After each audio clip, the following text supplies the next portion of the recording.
Welcome back to the Comic Book Bullies. There's New Bullying host Leroy, aka this podcast will self-destruct in 60 seconds. With my co-host. Oh damn! Okay, yeah, this is Eli, aka 3, Indian 2, Jones. 1. There you go. Oh, am I hot? You're good. You're good. No, I was just talking over you. My fault. Okay. You're good. Yeah, and we're back with another episode. We're gonna jump into it. Like I said, you see the thumbnail, so you know what we're gonna do. This is gonna be not a lengthy Mission Impossible Dead Reckoning, but I'm gonna get into it and say some things that I noticed when I watched the movie. You saw a movie. I did see a movie, but we're gonna get into it. We got some we're gonna get into first. First, we gotta do some house cleaning. Because I have to make an apology. I want to apologize to Mark Zuckerberg because last week I said I can kick his ass. So after seeing this post and noticed that he was been training with MMA fighters, I didn't see this picture when the picture came out. So I want to formally apologize on the behalf of the comic bullies, me and Eli, both of us, because I don't want Eli to get his ass whooped either about. So we're gonna apologize to we not both only smart tech or whatever. Right. We apologize for saying we could kick your ass, and I apologize for raising my voice at you. I'm sorry. Look, last time we got into it with each other, you had banned us for 3 months off this, like, get the fuck up out of here. So we apologize for that. We will take that and just move on from that because we know next time you come after us, we know you're kicking in the door. So yeah, we're not getting a 3-month ban, anything like that. So that's all I want to say. Just move on past that. So yeah. What else we got to say? Okay. So, like I said, before we get into the movie reviews and all the other stuff we got to do, we do want to talk about the big news that's going on right now in entertainment. There is another strike going on. We have not only a writer strike, but we have a actor strike also that just hit this week. That is the SAG-AFTRA. That is the Screen Actors Guild, American Federation of Television and Radio Artists. That's what that means, SAG-AFTRA. So they have joined the strike of the writer strike going on right now. So since there's no writers and there's no actors, there's no production. Nobody's doing anything. No movies, no TV shows. Everything's either canceled, postponed, whatever, until they can get this thing worked out. But according to the big wigs making $1 billion a year, they don't want to work it out. So we're gonna have to see how that works out. So yeah. Crazy stuff going on. Like I said, we're not going to dig too much into it because honestly, we really could do an entire podcast just of that. But I see Eli nodding off, just be talking about it. So we're not going to do it. We're just going to move on. Yeah, like the box off. Every time we do the box office segment, I'm like, right, like cool. Such and such movie this? did such and such movie. Okay, good for them. Yeah. Rich motherfuckers. Anyway, yeah. Hold on. We got a caller. Who do we have here? Any downtown. We need more Jersey Shore. Oh, I'm glad you brought that up, Frankie. Yes, because not everything has been canceled. Not everything has been postponed. So that means with the decline and the cancellation of scripted things, that means you had the rise of other things like Jersey Shore, like reality TV and podcasts. Because trust us, we are not scripted. I have no idea what the fuck I'm gonna say half the time on this podcast. So yeah, we're not scripted, so we can do whatever the fuck we want to. We are not SAG-AFTRA or any of that stuff. From time to time, we do take notes to remind us what to talk about, but that's about all. Like, oh yeah, he does. Let's talk about Ahsoka's ass. Right, he does. I just react. To the script. Sabine's ass. Men of culture, we have returned. Okay. All right. So, like I said, we're going to move on past that. We're going to actually get into the podcast. No more dilly-dally and no more tomfoolery. We're going to get into it. So, we're going to bring back the old class of that thing that you don't care about, Eli. Give it to me. What is the number one movie of the week? Some rich motherfuckers movie. Exactly. Disney, Universal, Paramount, doesn't matter. One of these motherfuckers anyway. We're going to talk about, of course, the number one movie this week was Mission Impossible Dead Reckoning. They didn't put everything in there, but they should have put everything in here. Oh, that's but here's the thing, Eli. Right. That's what it's. Oh, that okay. See, I seen Dead Reckoning like in my timeline. I thought it was like a zombie movie or some shit. Like I thought it was a game. Sorry, I didn't mean to disappoint you, Eli. Sorry. I know you just like, what? They got to be Mission Impossible horror movie? Like, nah. Goes to show me how much what a fan I am of the Mission Impossible. Right. I almost had you right there. But yeah. But here's the thing. I don't want to talk about the Mission Impossible movies on that list. What I want to talk about on the list is the number 2 movie on that list. Now, I know I briefly took it away, and I knew you weren't paying attention. So, I didn't see what it was. I know you did. Indiana Jones? So, is it? What is the number 2 movie on the list? Because that's the movie I want to talk about. Okay. I don't know. Okay. I said Indiana You Jones. won't know. You won't know. You won't. Nobody knows. Indiana Jones? No, it's not. I don't even know if Indiana Jones even on this list. The number 2 movie on this list is The Sound of Freedom. Okay, I gotta blow this. I can't see. I need glasses. Okay. I gotta full screen now. Now I can see. Okay. Sound of Freedom. There you go. Okay, because the funny thing about it is that The Sound of Freedom, like you said, Indiana Jones, it's beating Indiana Jones at the box office. So I know what you're thinking. What the hell is The Sound of Freedom?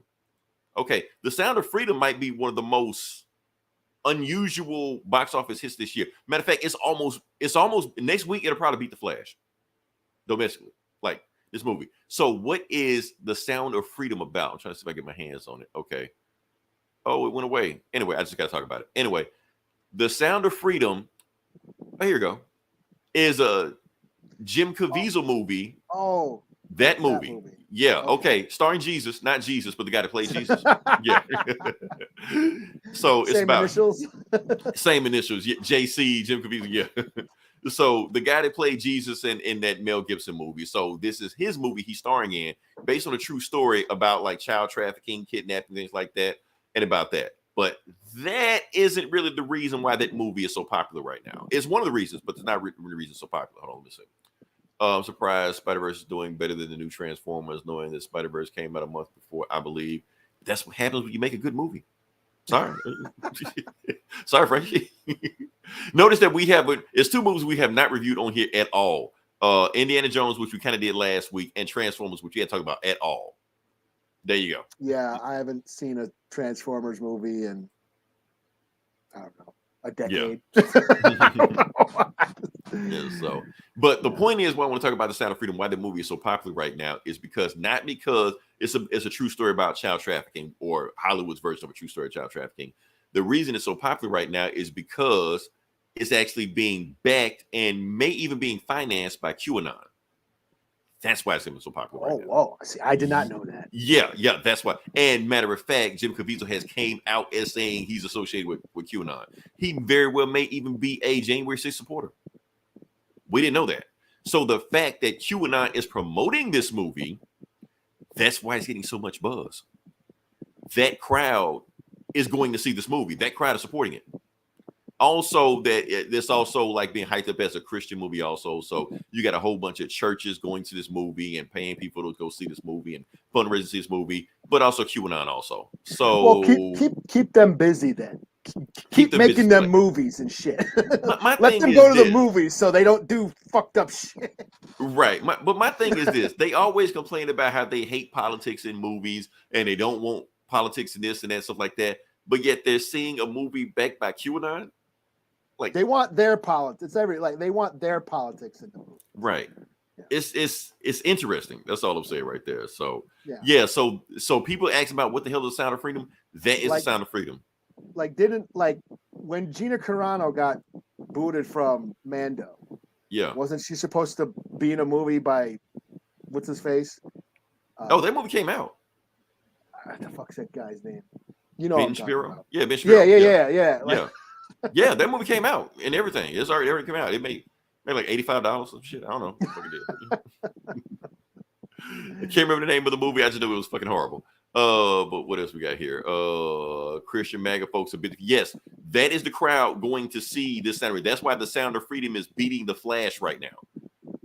So maybe The Flash. Keep them busy. Give them movies. Give him movies to watch. What if the Flash had a MAGA hat on with his red suit? Would he make more money? I guess I don't know. Oh man. So anyway, past that, let's get into it. We're gonna talk about the Mission Impossible movie that just came out. Oh, not that. Oh, I'm all way. Oh, you read that? I didn't mean to say that. I did read that. We're gonna review it later on. If anybody see it, we'll pretend like you didn't. Sounds like it's awesome. We'll talk about it. We'll get into it. But yeah, we're gonna talk about Mission Impossible: Dead Reckoning and what this movie is about. So, like I said, the Mission Impossible movies, like I've seen them all multiple times. I own them, all of them. The movies vary from I've seen all of them. Yeah, the lore, all of it, Mission Impossible. Now the thing about Mission Impossible, the mythology, no, the theology of Mission Impossible, which I'm going to get into in a second. Yeah. Okay. So like I said, these movies are up and down. Like I said, the first 3 movies are kind of hit and miss, but 4 is like when it cracked the code of what these movies are supposed to be. And then like the 5th, 6th, and 7th movie, that all 3 of these movies have been directed by the same guy.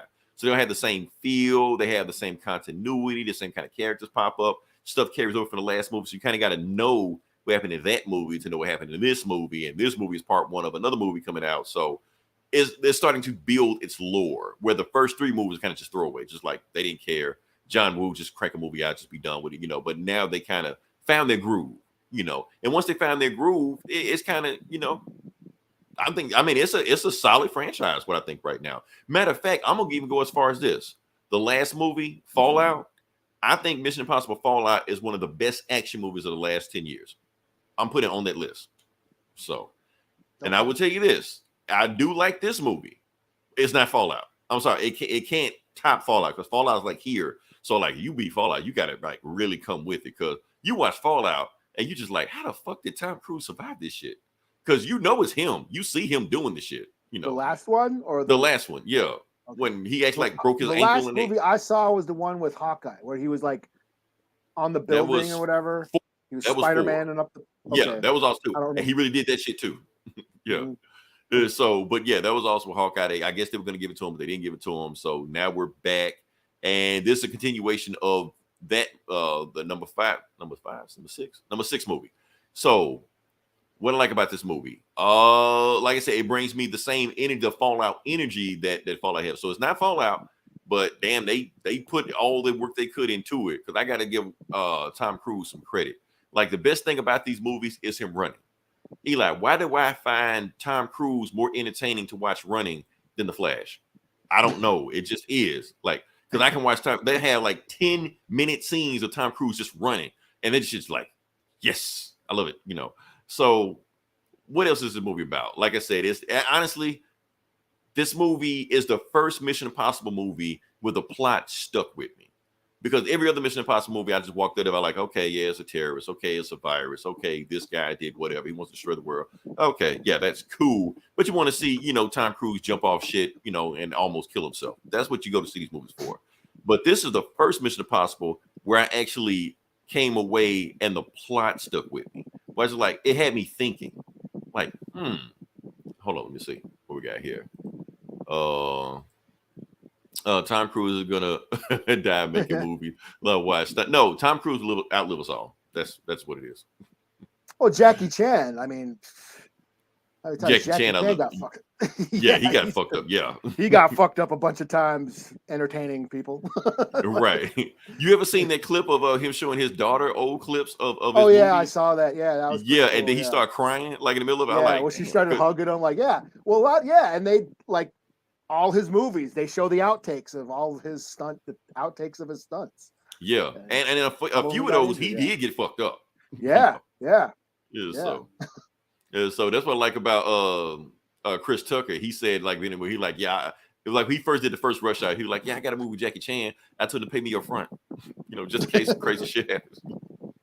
But back to Mission Impossible. Okay, so the reason this movie stuck with me is because of the bad guy in this movie. Now, what they should have taglined this movie as is Tom Cruise fights God. That is the plot of the movie. Yes. Now, let me elaborate. Let me go into a little deeper on that. Now, the main bad guy of this movie is the Entity.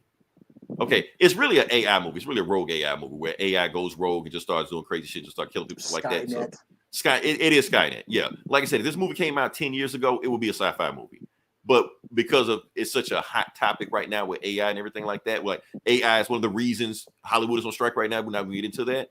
So it becomes a hot topic button where it's not so much sci-fi anymore, but it's still kind of sci-fi. The thing is, like I said, is rogue AI doing all this stuff like that. And they basically say that the AI, there's all of a sudden it activated itself. They don't know how it activated. It just became alive. And they basically say it was like a ghost in the machine, which is a phrase to Deus Ex Machina. However, that is a mistranslation of Deus Ex Machina. Call it Ghost in the Machine. Deus Ex Machina means God in the machine. That's what it means. So they kind of threw that in there, but then once you get into it, Eagle Eye meets 007.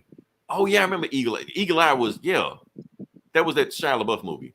I kind of remember, but barely remember, but yeah. Anyway, I never saw it, but yeah. Okay, but that's what I'm saying right there. So basically, they keep describing the entity as an all-knowing, all-seeing, knows the future bad guy that is everywhere and nowhere at the same time. And it gets even deeper than that because his main bad guy is named Gabriel. So that's the main bad guy. Okay. Yeah. So for those who know Gabriel is I'm talking about biblically, is the archangel. He was the voice messenger of God.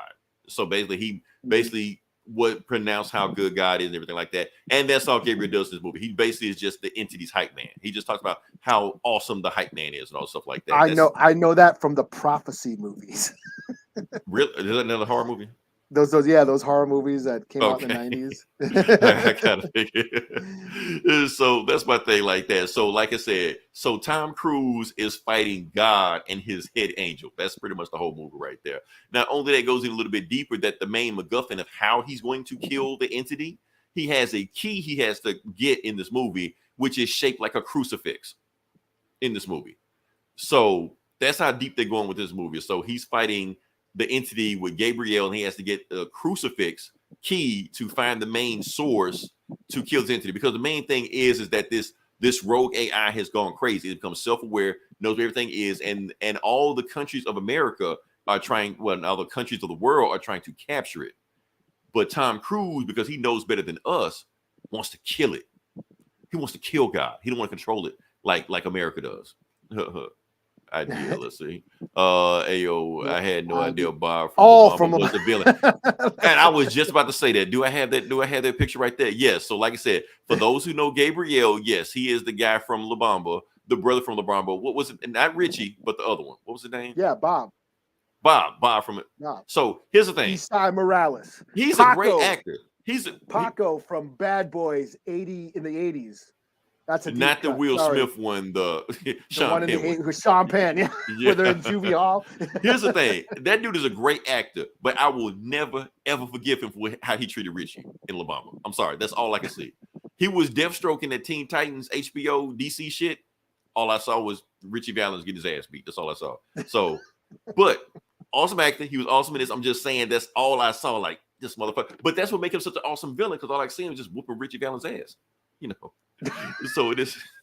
That's the thing I like about it. So, but back to Gabriel. Like I said, he's the angel. Now the thing is, what this movie is about, like I said, he's basically like the archangel. And the thing is, when we look at the Bible, our concept of angels isn't what we think it is. Like we think of angels like, you know, these guardian angels, these beautiful creatures, things like that, or maybe even, you know, she's in it. I had to click the wrong button.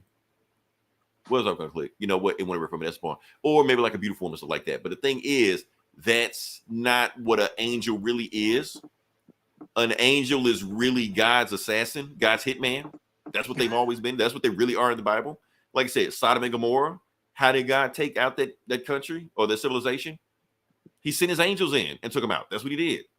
So how many did he send? 2. That's it. 2. That's all he did to take out an entire civilization. Even the 4 horsemen of apocalypse. That some, you know, theologists, you know, interpret that the 4 horsemen of apocalypse were 4 angels, you know, the God sent to just do everything he needed to do. So having him as, you know, one of the greatest assassins on the world, and he works for this non-seeing, you know, all important, omniscient being, you know, it brings it home. So that's why I'm saying that's what, and matter of fact, Tom Cruise even pretty much says it in the movie. He has one line in it where the dude like threatens him and the whole team, stuff like that. And Tom Cruise looks at him like, if you hurt anybody on my team, there is no place on this planet that your God will save you from, you know, some shit like it was written, you know, he has some kind of biblical line, stuff like that. So, like I said, the subtext is there. If you want it to be, the subtext is there. So that's all I want to say is, so anybody going in and hasn't seen the movie and they go in, watch the movie, make sure you pay attention to that movie, because people are missing the point. They hide it behind AI, but they're going a lot deeper than that, you know. Cinema. It's cinema. There's something, they're saying something with this movie. Like I said, every other Mission Impossible just been virus, nuke, whatever like that. But this is what they're actually saying. Because like I said, we're talking about this, but we also got it. Like I said, this movie is about how evil AI is also. And people can also probably, can interpret that Tom Cruise is a Scientologist, so he might be this is his way to fight God or some shit. I don't know. So if you want to go there, you can go there. What else we got in this movie? Mantis also, she like the bad guy's number one assassin. Mantis in the movie. So just like Gabrielle is the number one assassin, she's the number two assassin. Like I said, so God has two angels, going after. Now the thing about this movie is that she's awesome, almost too awesome for this movie. Because if you watch all the Mission Impossible movies, they don't have like really flamboyant, colorful characters with a whole bunch of personalities. They don't really do that. They normally just have like bland looking assassins you kind of forget about. Where she was kind of awesome. She almost looked like a Bond villain, or maybe like some out of a John Wick movie.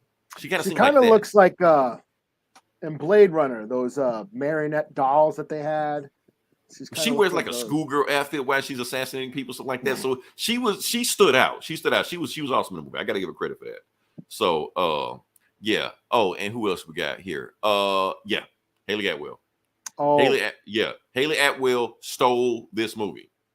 Like, you want to see this movie just for nothing else but Haley Atwell, you will get your money's worth of it. Like I said, every time she pops up on screen, I was like, I get it, Cap. I get it. Okay. So, like I said, she did it. She brought us up like that. And the funny thing about the movie I do want to say is that because the stunts are so practical like this, I'm gonna show you this. Like the end of the final battle was him and the dude from La Bamba, having a knife fight on a train. But here's the thing: this wasn't green screen. They were really on a train going through this shit, and you can feel it. You can like the wind going in here, shit like that. You can feel it, stuff like that. Where you go to other movies, and they even have a car chase scene in the exact same spot they had a car chase scene in Fast X. But here's the thing: the car chase scene here was way better. It's almost like they took Fast X, like, no, let me show you how it's supposed to be done. There's a thing in Mission Impossible, like I'm not gonna say all of it, but most of it was real. Most of it was practical. You can see them doing this stuff, but Fast X, all these movies like that, it's all green screen, it's all computer generated, it's all AI written, stuff like that, where you can feel it. So it's like it's a master class in how a movie is supposed to be done like this. So, like I said, I gotta give them credit. Probably one of the funniest Mission Impossible movies they had. It was like some funny lines going through there. Ving Rhames and Simon Pegg, just his sidekicks, doing the thing. Like I said, awesome movie. The only thing that I can't say is just like the greatest movie of all time, like that, because there's a lot of spy jargon going on, like where the movie kind of slows down and like does a lot of spy thriller, and you kind of want to just go, blow shit up. You kind of want to just scream the movies through that. But the movie isn't as action packed as Fallout was, but I still liked it. And it's a part one, but I will give it credit that even though it's part one, it didn't make the same mistakes that Fast X made or even Spider-Verse made. When the movie ended, it felt like an actual conclusion to this movie. Mm-hmm. So even though part two is coming, this felt like a complete movie on its own, which I got to give it credit on that. So yeah. So yeah, overall, I'm gonna just wrap a score up and just put it on it. This movie was a 4 out of 5. Overall, out of all the Mission Impossible movies, I rank it third best. I'm gonna say Fallout, and then movie the last one that you saw. I say those are the three best, and then I'll rank the other ones later. But I ain't gonna do it right now. All right, so that's all I got. That's all I got. We can move on past it. I thought it was gonna be longer than that, but that's all I got for that. So yeah. You're gonna go deep? No, I was. No. I'm gonna go speaking of deep. Mantis, I finally saw Guardians 3. Yeah, I know. You said it last podcast. Yeah. Okay. Okay. Yeah. Oh, yeah. All right. So yeah, well, that's the thing. So, no, wait, you didn't talk about it the last podcast. We talked about it in our chat. You didn't talk about it last podcast. Yeah, we go did. for it. Yeah, talk about. Oh, I loved it. Okay, I thought you were gonna go deep for a second. Okay. No, I just loved it. No, I think we spoke about. Yeah, I went into details, but I loved it. I thought it was great. Yeah, okay. And you're right. It was probably the best Marvel movie since Endgame. Okay, I know that sounded like a controversial statement when I said it at first. It was great. It felt like a closure to that era. You know what I'm saying? Mm-hmm. Like what we love about the MCU, what everybody loved about the MCU, this felt like closure for that era of the MCU. Right. You know what I mean? And it kind of, dispels that myth about superhero fatigue. Like people just not superheroes. Like, no, we want you to have superhero movies at this level. Don't have Ant-Man 3, have it at this level. You have it at this level, people go see it. Yeah. So, You just can't just crank out anything and expect us to see it anymore. You could at one time. You can't do that anymore. Yeah. Yeah, I think it was like these characters, they are changing. And things are moving in new directions, so there is change coming. And I think this movie sort of signifies that. Yeah, this is the end of that chapter of the MCU and these characters. And now we are moving on in new directions. And I think that's the point of this movie. I think that's what they tried to do with The Last Jedi, but kind of failed. And it just pissed a lot of people off. But I felt this was more of like, oh, yeah, what everybody loves about the MCU is embodied in this movie. And this movie basically said, okay, it's time to wrap that story up. And it's time to move on to newer things with newer characters and newer stories. And I thought that was really cool. I teared up a bunch of times. The High Evolutionary was a fucking prick. Like I said, after watching it, I liked him better than Kang. I thought he was a better villain than Kang. So I still haven't seen Quantumania yet. But no, I thought he was he was one of the, like, I think him, like, other than Thanos, I mean, Thanos, I guess Thanos was like that too. But the only other villain that I really hated and despised, and this isn't really, was Black Mariah from Luke Cage season 2. Like, I think she was. But even her, you can kind of see where she came from. I mean, just because of her past, that's all. You kind of say, okay, but she was that doing would mess some up somebody shitty, else. She did some shitty things. That's like, okay, she's got to go. Right. I agree with you. And the High Evolutionary, he was a fucking asshole. Like, this guy sucks, man. He's got to do something. This guy. And then I just love that. I love that payoff. Like, when you see Rocket kind of, spoilers, Rocket maul him. Right. But then when you find out at the end what he actually did to him, I was like, holy shit. But here's the thing. High Evolutionary lived. Yeah. I bought the I saw the deleted scene where they throw him in space prison or whatever the fuck. Yeah. So that's going to be interesting. So, but and in the action scene, the Beastie Boys sequence was one of the coolest action scenes. One take, even though we know it wasn't one take. Yeah. But everyone got to shine. Everyone was putting in work. Rocket and Groot doing my thing. And as far as like, I've always loved Rocket as a character, but now after this movie, I think he's up there with Captain America was like one of my favorite MCU out of the MCU. I mean, the trailer, it was his movie. I mean, part 3 was his movie. So Drax was great. That scene where Nebula and Mantis argue over pushing Drax. That actually I found very touching. Right. And then they erase his mind afterward because they realized it hurt his feelings and they want to take it that far. So I thought that was great. But no, it was I loved it. Yes. Yeah, like you're right. Superhero fatigue. If they make a good movie, it's fuck yeah. Spider-Verse proves that. So yeah. So we're not tired of these movies. We just want you to make better movies. That's all. You make better movies, we're gonna see them. Yeah. So, like Sound of Freedom. That's all. All right. So let's talk about the next thing. This is back on you. Let's go. Let's see. Oh, what do we got? Oh, the Ashoka trailer. Okay. Well, Ashoka is dropping next month, and they released a new trailer which showed a bunch of new scenes and and it basically looks like they're doing live action Rebels. We're seeing a lot of the Rebels characters. We got to see Grand Admiral Thrawn live action. He kind of looked. People are saying he kind of looked like Elon Musk, and I was like, "That's perfect." Right. People are always going to complain about something. So but no, I mean, Grand Admiral Thrawn is like a strategist. He is like a very intelligent, methodical villain. He wasn't Vader or the Emperor and just showcased, always demonstrating how powerful he was. No, he was like calm, collected, and just always thinking ahead. He was like, it was all a chess game to him, So the guy they got playing, I think, is fine. I'm eager. And I'm totally stoked for the show. This is one of the, I haven't been excited for a Star Wars show in a while. I mean, other than, season 3 of Mando, which I felt was disappointing, but that's just me.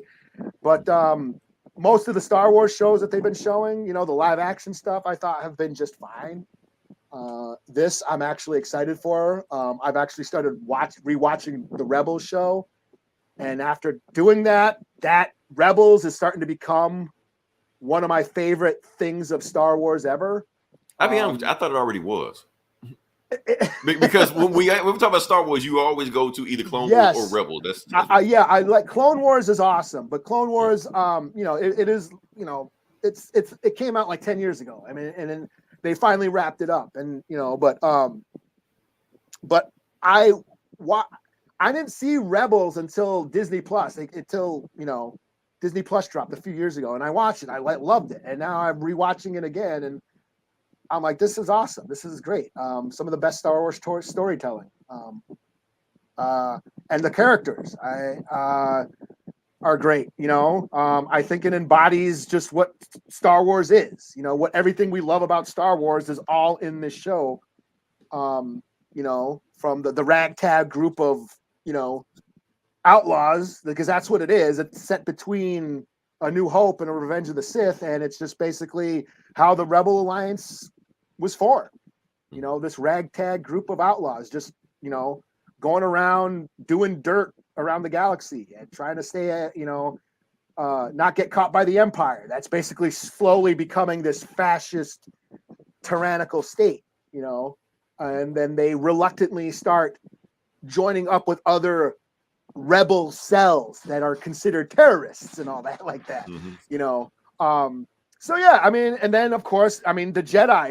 You have in this trailer, we're seeing Hera. She was the captain of the Ghost, which was the ship on Rebels. She was the pilot. We had Sabine, who was a Mandalorian, who kind of had a lot of drama with her family and the Mandalorian clan, and that show goes into the inner dealings of Mandalorian culture, and all the inner fightings of all the tribal warfare of Mandalorians. She's on the show. Ezra, who started out as like this street, he was like a Han Solo. He was a street kid, he was orphaned, running the streets, hustling to get by. He ends up joining the crew, and it turns out he was Force sensitive, and you see him become one of the coolest Jedis, and Kanan was on the crew too. He was a Jedi. He was a kid during Order 66. So he survived Order 66. And then he joins with the Rebels crew. And he's not a full-on, both of them, both him and Ezra start learning to become Jedis throughout the Rebel series. Because, Kanan was a kid, so he never completed his training. But slowly throughout the show, you see them, learn the ways of the Force, and do really cool shit and become really cool Jedi characters. And of course, Zeb. Zeb is the big monster guy. He had a cameo on this last season of Mandalorian. The interesting thing about Zeb is his look. He was his design was one of the original designs of Chewbacca. So when Ralph McQuarrie, the guy who designed the Star Wars universe, the ships and a lot of the creatures and all that, he was doing sketches for the Wookiees, and one of the original sketches was this creature that they used for Zeb on the show. So that's the cool thing about Zeb, is he was basically the original Wookiee design. And it's just basically them doing dirt throughout the universe, slowly, reluctantly fighting for the cause. You know what I mean? Being drawn into the Rebel Alliance and fighting the Empire. That's the story arc of it's like 4 or 5 seasons. And then there's episodes with Lando. You see episodes with Leia. Vader, yes, Ahsoka shows up. The Vader Ahsoka duel is one of the best things ever in Star Wars. We see Wedge. Wedge was a pilot for the Imperials before he joined the Rebels. There's so much Star Wars lore for OG fans that, you know, Rebels is awesome. So basically the new Ahsoka show looks like it's an extension of Rebels because we're seeing all those characters live action for the first time. So I'm pretty stoked. And yeah, I can't wait, basically. Cool. Like I said, I don't know any of these people, but that's okay.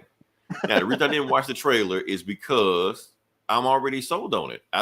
Why would I watch the trailer and spoil it for me? Plus, I don't know any of these people. I just watch them and go to that. Plus, you sold me on it by one thing. Rosario Dawson. That's all you got to say. I'm good. I watch Read the Phone Book for 2 hours. I'm good. So, yeah. So, just and she's playing Ahsoka, who is one of the coolest Star Wars characters of all time. She's up there now. Even though she debuted as a cartoon and she wasn't in any of the movies, she has and I know the main reason she's here is because she got fan casted as like, who should play Ahsoka? Get Rosario Dawson. Rosario Dawson's like, yes, I'll do it. So, there you go. She works. Yeah. And Rosario Dawson is a nerd. Like she's actually a geek. Frank Miller movies and this and She had a comic book. Like it was kind of like the X-Files. She wrote a comic book like back in the 90s. That DMZ show on HBO she had, that was the DC book. Oh yeah, that's right. Yeah. Yeah. So like I said, she's geek royalty. Yeah. So all right. So I'm gonna throw in a Hail Mary, not Hail Mary. Audible? I don't watch football. I don't know what it is. I'm gonna just throw some shit in there. Okay, we're gonna talk about I thought it was gonna pop up. It didn't pop up. That. We're gonna talk about that. Okay. Yeah. So we're gonna talk about Hugh Jackman finally got revealed as Wolverine in Deadpool 3. We're gonna show the picture real quick. And of course, Eli, everybody started bitching. Now, this is the most comic accurate, Wolverine costume we ever got in a live action movie. And people still bitching. The sleeves. Why is he wearing sleeves? Like, what? The fuck? They complain about everything, man. Why you just be happy? They wanted to see his hairy pits. Yeah, like why? And then you got some people mad because he's too tall. Like, hey, Hugh Jackman's been Wolverine for like 30 years now, and now you complain about now that? You're bitching about him. Now you bitch about that? Shut the fuck up, man. Yeah. Now, can I bitch for a second though? By all means. I'm a bitch. Okay. I'm a bitch because he's not wearing the mask. That's all. Now, maybe he'll wear the mask during the movie, but I kind of want the mask. Give me the mask, man. Give it to me. That's all I want. Now, am I going to bitch and moan and complain? All this like, yes, I will. But that's what we do here, But I'm going to see the movie anyway. So I'm sure there's going to be scenes with his mask and it's going to be the stunt double. I'm perfectly fine with that. Ben Affleck got away with it, so I'm cool with it, Yeah. I just want to see the mask. Even if it's for like a few scenes. I ain't saying it got to be the whole movie. Just give me a few scenes with the mask. I just want to see. Here's my thing. And they're saying this is going to be R-rated. So right. I want to see Wolverine dismember Deadpool. That's what I want to see. It's going to happen. The thing is, what you talking about, they've already showed blood and all that of Hugh Jackman like throwing like Wolverine, like Deadpool's arm or some shit like that. So, and that's my thing. I think I saw that. Okay. Like they showed some other stuff. I saw like him throw like Deadpool like on wires, being like in the air. He threw like a piece of Deadpool like somewhere. Okay, but cool. I saw that too. But that's my thing about this. Like, okay, Fox, chill out with the spoilers and behind the scenes stuff like that. We do want to save some of the movie for us. We do want to see. We don't want to know everything about this movie behind that. So stop with the leaks, stop with the pics, stuff like that. Give us Wolverine, that's cool, but all this other stuff behind it, don't show it because I saw one picture that showed. Remember, like the Fox 20th Century Fox logo, it was like torn down in shambles, like Deadpool and Wolverine was like standing behind it. So I'm like, okay, you're giving away too much. Remember, I already said that it might be Wolverine, like Deadpool kills the Marvel Universe or Fox Universe. They kind of giving that away already. So like, chill out with that, Then they got all these crazy ass rumors like Scarlet Witch and Jean Grey are gonna fight in this movie. I'm just like, okay, here we go.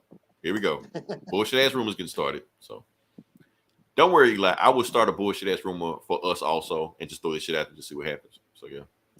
I don't Wednesday Addams as Scarlet Witch. There you go. And just watch the internet just eat itself alive, because that's all you got to do. Just say bullshit and just watch it catch on. So, yeah. All right, so we can move on past that. Next part of the podcast. I think that's it. Yeah, we move on next part of the podcast. Like I said, this is Comic Book Bullies. We're talking about comic books, and Eli has a smorgasbord of reviews for you because he got a ton of them. Okay. So I'm gonna let you go first and see what we got. All right. Well, I guess I will go. Well, since we're still kind of sort of in Star Wars mode, I will do Star Wars Bounty Hunters number 36. I thought you gave up on this book. I did give up on this book. The only reason why I jumped back on because it's a new story arc, and Boba Fett's in it. That's a good reason to jump back in. Okay. I read the Bounty Hunter series for like a year or two. I read it for a while. I was on board for a long time, and still they did that the Crimson Empire event, and then I kind of fell off. Yeah, it was like a crossover with every Star Wars book, and yeah, and then so it's been about a year since I've read this.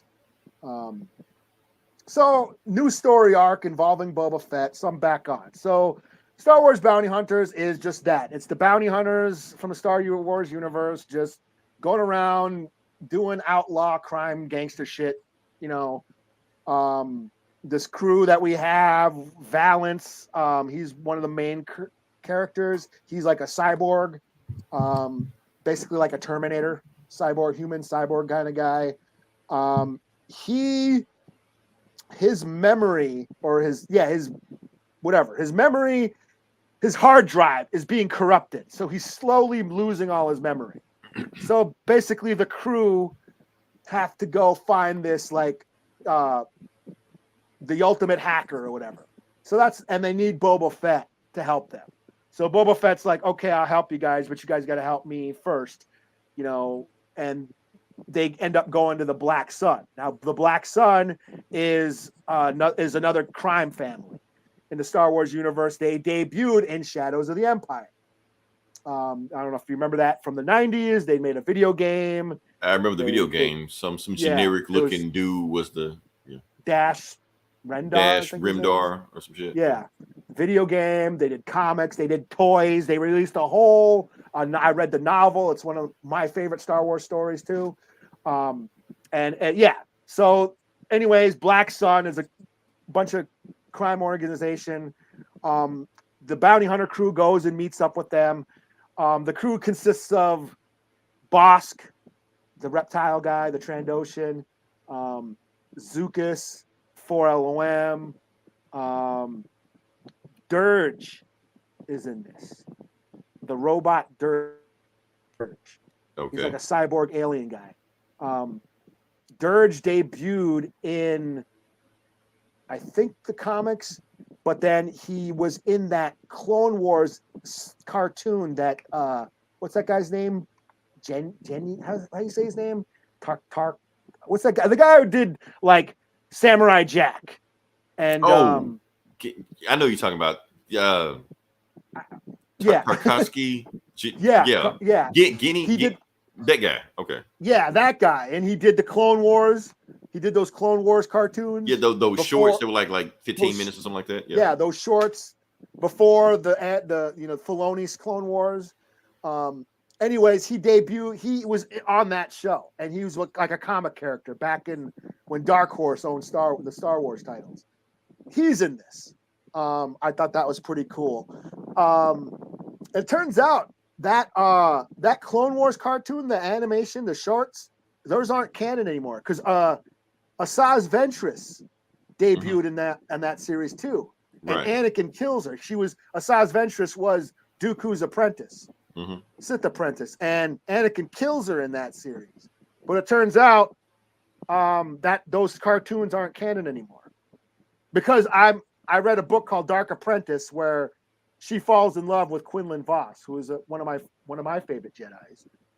Who's native adjacent. We don't know his ethnicity, but natives kind of claim him as the indigenous Jedi. Anyways. That story was intended to be a Clone Wars story arc, but the show got canceled by the Cartoon Network before they could produce it. So they just wrote it as a novel. Anyways, Asajj Ventress ends up getting killed by Dooku in that story. So those cartoons aren't canon anymore. So, but Dirge shows up in this book. Anyways, they go. The crew goes and meets the Black Sun. They get double crossed. Big old action scene. Everyone shoots their way out. And Boba Fett's like, okay, cool. I got what I got what I wanted, and here's the location of this hacker. Like, wait, what the hell? You almost got us killed. Yeah, I needed you guys to take out the Black Sun so I can get my cargo, and I'm out. And now you guys can go find your hacker and save Valence's memory. So that's where the story ends. Like, damn you, Fett, and all that shit. So that's where it ends. It was fun. 4 out of 5. Again, Star Wars gangsters doing crime, outlaw shit. All right, so I know you dropped it. Are you gonna stay with it? Yeah, it's fun. I guess Boba Fett is still gonna return, and this story arc has Boba Fett, and it seems to go. They're back on track with them doing, the back to their own series, and not that epic event that they were going through last year. So, yeah, I might check out the next issue. And it was a slow week, so I just said, fuck it. Oh, Boba Fett's back in Bounty Hunters. I'll check it out. So it was kind of like that. Kind of the hell with it. I'll check it out because it was slow. So yeah, 4 out of 5. Okay, nice. Okay, first book I'm going to do is Fallen Friend. For those who don't know what happened, like I said, we out of a Spider-Man comic, Miss Marvel died, and this book is more or less her funeral. That's the book. So yeah, let me see if I can get to it. And like I said, it's like and it's pretty much written by like the 3 most, I guess, important writers for Miss Marvel, like the ones that kind of flesh her out, like G. Willow Wilson. Okay. Mark Waid. Well, that's like cool. Yeah. So she's another guy at the end of it. I think that he wrote like the second Miss Marvel arc, but I can't remember his name. Spider-Man's in the front of it. Like I said, he killed her. So yeah. All right, so let's get to it, and let's talk about, like I said, I'm gonna kind of breeze through it because this book's kind of sad, to be honest with you. Like I said, it's a funeral. Well, yeah. That's pretty much the whole book. Like I said, Okay, yeah. Go ahead. Yeah, go ahead. No, okay. Well, anyway, the book, like I said, you got 3 stories, and the first book is G. Willow Wilson, and it's about all the characters that she created, like all Miss Marvel's like side characters. They're basically winning over. That's what they're doing. Talking about how much they miss her, how much, all the stuff like that. And then all of a sudden, but like I said, they're having a funeral for like everybody that died that day for Miss Marvel and Kamala Khan. They don't know, like people that's dead don't know that they're both the same people. Like I said, it was a secret identity. So while they're doing that, and not like I said, I'm not Muslim. So a lot of this book, pretty much is all about the Muslim religion. Like they say a lot of things I don't know, a lot about the culture I don't know. I think G. Willow Wilson is Muslim. So. Yeah, she has to be. Like I said, you'd have to know the stuff that's going on in this book. So I imagine anybody that is reading this book that is Muslim, this is secondhand to them. Like they would know what that meant, what's going on right there, Yeah. And then all of a sudden another guy walks in and everybody looks like, whoa, who is that guy? Like, oh, that's Wolverine. And Wolverine is dressed up and he sits down and talks to Kamala Khan's father and, Assalamu alaikum. Like, wait, what? Like, Wolverine's Muslim? Like, he's not really Muslim, but he studied Islam in Manchapur, like all those decades ago and stuff like that. So he knows the religion. So he knows what to wear, what to say, who to talk to, stuff like that. So he knows it, Like I said, Wolverine's been around forever, And while they're hugging out, one more person shows up that's of importance. And it's Miss Marvel. Oh, well, Captain Marvel. She shows up. And she hugs it out with everybody else in there. And then that's how that book ends. That's that book, Now, the second book was written by Mark Waid. Like I said, this is about the champions. And this is actually my favorite one out of these stories right here because it's about the champions. And they're based on, it's the same mosque. They haven't changed it with this. All happened in the same time. And basically just reminiscing on Miss Marvel. And basically she's the one that formed the champions. She's the one that got them together. Whenever they needed somebody to stand up to other superheroes, she was the one to do it. She challenged them to be better, stuff like that. While they're talking about it, via Vision, just like, why y'all talking about Miss Marvel like y'all never had any conflict with her, like y'all never got into it with her? Because like I said, Amadeus Cho and Miss Marvel used to get into it all the time. And because she's not understanding that, she was like, "Don't you understand that we're grieving, we're mourning right now?" She's like, "No, I don't understand it." And they realized that she cut off her emotions. They were like, "Well, okay." So Viv's like, "Okay, so if you wanted me to understand how y'all are feeling, maybe I should turn on my emotions." They're like, "Whoa, whoa, whoa, whoa! Before you do that, do you understand what that means?" They're like, "Of course, I've calculated all the variables. I'll be fine." So she just doop, doop, doop, touches her forehead, something like that, cuts on the emotions, and it all hits her at the same time. Not just Kamala. I'm gonna screw her name up again. It's cool. Kamala. I'm screwing up again. Not just Kamala, but her mom, who died in that vision book, her brother, that dog. The dog. It's all hitting her at the same time because she had cut off her emotions since then. So it's overwhelming for her. So she's just like, I can't take it. So she leaves out of this. She fades out of it while the funeral's still going on. And she leaves, and I think she goes to like the old Champions building, like the building they used to like run, but it's like abandoned now. Nobody goes there anymore. And she's just sitting there just by herself, and she's just like, I miss you, Kamala. I realize I'm never gonna see you again, and it hurts too much. And then when she realizes, she just goes doop, doop, doop, and that's it. She's back to normal. Man, that's kind of messed up, man. Yeah. But machines, yeah. Yeah, let me see. They can just turn off the emotions whenever they want to. That reminds me. Now I'm not a Star Trek. I'm not a Trekkie whatsoever, but that reminds me of a Data episode with Star Trek with Data. Didn't he have a daughter at one point or something? And you actually the wrong guy. She only lived, I thought that was very touching. It's so very cool. Yeah. So, and I do notice this is part of the culture also, that you have to take your shoes off when you enter the mosque, which Iron Man does. So I thought that was pretty cool. Why is Iron Man even dressed up as Iron Man? Everybody knows he's Tony Stark. So no shit. Like just go as Tony Stark, man. You got to do all this, But anyway, they're reading the prayer. Everybody is praying because I guess it's part of the ritual. Whereas, you're mourning a friend, you say a certain prayer, and Doctor Strange is translating the prayer so they understand it in the English language. That's what you're doing in their heads, like that. So they're talking back forward, and Tony's like, "Well, why don't you just bring it back, Doc? You have the power to do that." He's like, "No, I can't do that because it's violating the laws." Whatever. They do it all the time, but for some reason they can't do it now. So, but they had this discussion of why they can't do it. I wasn't feeling it. Anyway, Captain America walks in, and Captain America said, "The reason I'm here, even though I really didn't know her like that, but the reason I'm here because before she was a champion, she was an Avenger, and the Avengers always honor a fallen Avenger." So he gives his speech, and basically saying like, I've known a lot of superheroes, some good, some gods, some crazy people, some serial killers, some unbalanced. You see Moon Knight in the background, stuff like that, But then he's just like, but as far as Miss Marvel, even though I've seen every superhero you can think of and I lived a long life, it was something different about her. Like you can see that, her passion to save people radiated from her life. Like, I know this term doesn't exist anymore, but back in my day, we would have said she had gumption, and crazy supervillain outside, I think one of the wrecking crew doesn't know that all the superheroes are in the mosque right now. It turns around and everybody's ready to beat his ass. He's like, I'm gonna just turn myself in. Don't worry about it, Then we go to Spider-Man, the guy who killed Miss Marvel to begin with. So so he's going there. So he's just like, I don't know what to say now because she was so much put together at her age than I was. It's like, nah, matter of fact, she more put together than I am now. So he goes there and he's like, so how am I going to introduce myself at this funeral right now? Like, what do I say to the parents? Do I say she was my intern? I'm like, nah, that's too impersonal. Do I say she was my friend? They're like, nah, they're gonna ask questions why was a 16-year-old girl, cool with a 30-year-old man. So he can't say that. So when he finally walks up to the parents, he says, "Your daughter was my hero." And that's how the book ends.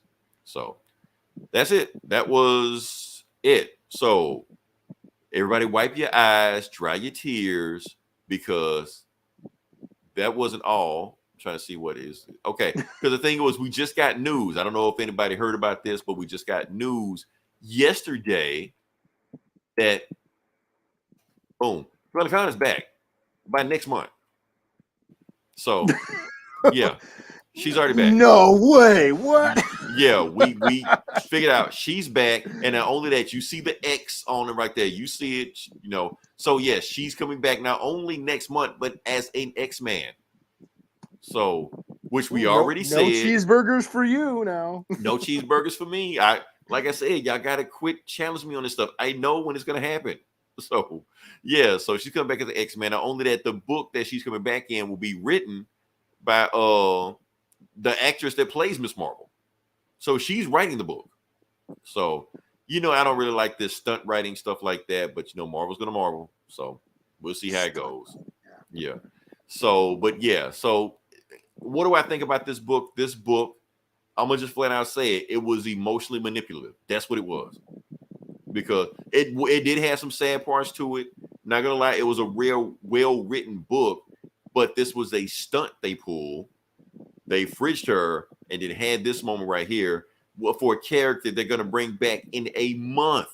Not a year, not 2 years, not 6 months, a month. Next month, she's ready to go.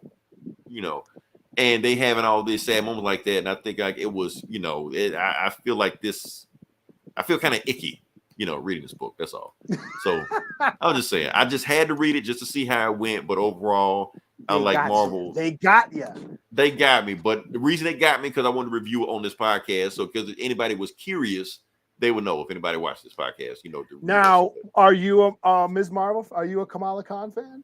I mean, I'm cool with her. I don't rage anytime she shows up on screen like that. I mean, she's there. She's popping the book. I'm like, that's a cool character. A cool concept for a character. I did think she was like when her first arc way back when that original series I thought was well written and well done. And I thought she was like the teen super. She embodied the teenage superhero, like what Spider-Man was. Right. So it makes sense that she would be the leader of the champions. They would follow her. Yeah. I thought it was pretty well written and yeah, just a character who's a teenager juggling all the pressures of life, school, relationships, and she's a superhero who has to fight supervillains. And I thought that was done very well. And yeah. And she's a fan of superheroes, stuff like that. She's so a fan of superheroes. Cool. Yeah. No, like I said, I like the character, I don't even have a problem with her becoming an X-Men or a mutant and stuff like that. Like I said, the Inhumans, they suck, So they want to get her away from them and sit with the cool kids. Yeah, she wasn't Inhumans. Yeah. Yeah. But that whole thing, and I get why the whole. I didn't quite catch that. Oh, shoot. Stop. Shut up. Siri went nuts. But the whole point about that, because at the time she was created, that was the time that, Disney and Fox were beefing, So Disney like, you can't use the X-Men like that. So when they started making new characters, they were like, make her an Inhuman. But if it was any other time, they would have made her a mutant. She would have been a mutant from the jump. Yeah. Probably. So I didn't really have. Hey, let's throw in Lock because she was like she had Lockjaw as a pet for a while and shit. Yeah, probably will. Just wasn't that kid? Oh, I'm glad you said that. I see why Wolverine's like the first to show up. We already know this. They're gonna have like some kind of surrogate father-daughter thing going on with her and Wolverine. She's gonna be Wolverine's new sidekick. Well, or whatever, Just like Kitty Pryde and Jubilee and Rogue and Armor and all these. And X-23 and all these shit, like it's always the girl teenage superhero that gravitates Wolverine. So we know that's going to be a thing. So I don't know. Probably, yeah. Well, Wolverine's everyone's favorite X-Men, basically. Yeah, so that's the thing. So when you're a teenage girl, you got to go with Wolverine on his adventure. So that's what got to happen. So overall, I'm gonna give this book. What am I gonna give it? Well, you said it was sad.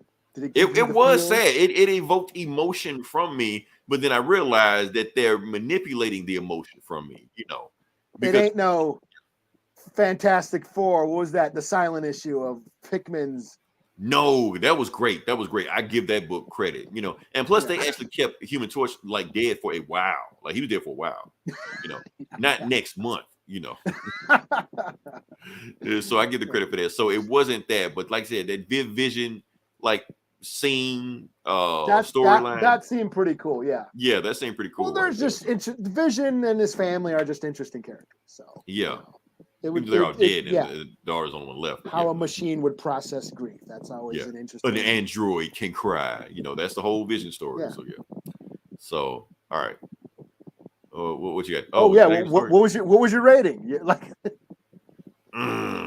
2.5 out of 5, man. I'm gonna give it a 2.5 out of 5. Honestly, it's a well-written story, well-drawn art. They have some moments into it, but like I said, they're manipulating you to buy this book. This book on principle should not exist. That's why I'm giving it 2.5 out of 5.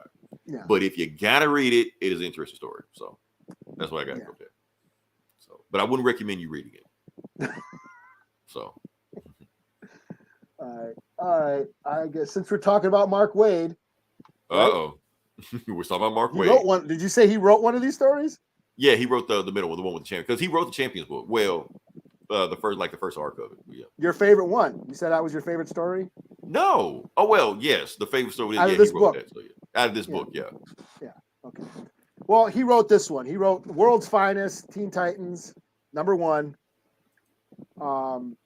This is the only DC book that ain't with the nightmares or whatever, or night terrors.